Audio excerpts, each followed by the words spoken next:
অটোর ধাক্কায় মৃত্যু হলো এক ব্যক্তির। ঘটনাটি ঘটেছে গত 16 তারিখ মুর্শিদাবাদের দৌলতাবাদে।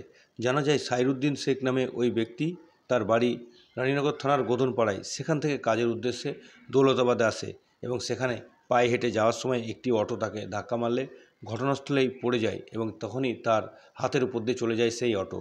ঘটনায় হাত ভেঙে জখম হন সাইরুদ্দিন। তারপরেই তাকে সেখান থেকে স্থানীয়রা তড়িঘড়ি উদ্ধার করে মুর্শিদাবাদ মেডিকেল কলেজ হাসপাতালে নিয়ে এলে সেখানে চিকিৎসক তাকে চিকিৎসার পর কলকাতার উদ্দেশ্যে রেফার করলে পরিবারের সদস্যরা তাকে কলকাতায় নিয়ে গেলে সেখানে ভর্তি করতে না পারায় আবারও ফিরে নিয়ে এসে বহরমপুরের একটি বেসরকারি নার্সিংহোমে চিকিৎসার জন্য ভর্তি করেন এবং সেখানে চিকিৎসা চলাকালীন গতকাল তার মৃত্যু হয়। তার মৃতদেহ আজ দুপুর 2:30 নাগাদ ময়নাতদন্ত সম্পূর্ণের পর পরিবারের হাতে তুলে দেওয়া হয়।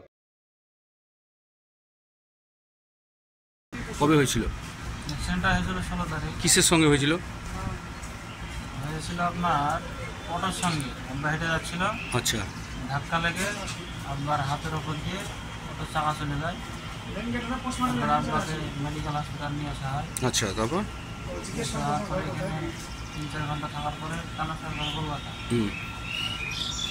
ট্রান্সফার করার পর কলকাতার 4 হসপিটাল গোটা ঘুরে ঘুরিয়ে কখনো ভর্তি যায়নি।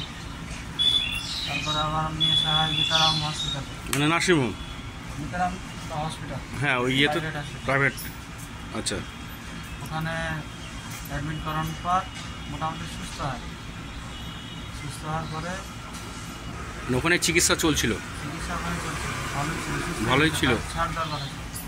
দিয়ে তারপরে মারা গেছে। কবে মারা গেল? কাল সকাল 10টার দিকে মারা গেছে। কি নাম?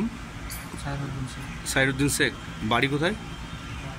রানীনগর থানা, রানীনগর থানা গোধনপাড়া। গোধনপাড়া। আর যে জায়গাটা হয়েছিল দৌলতাবাদ থানা।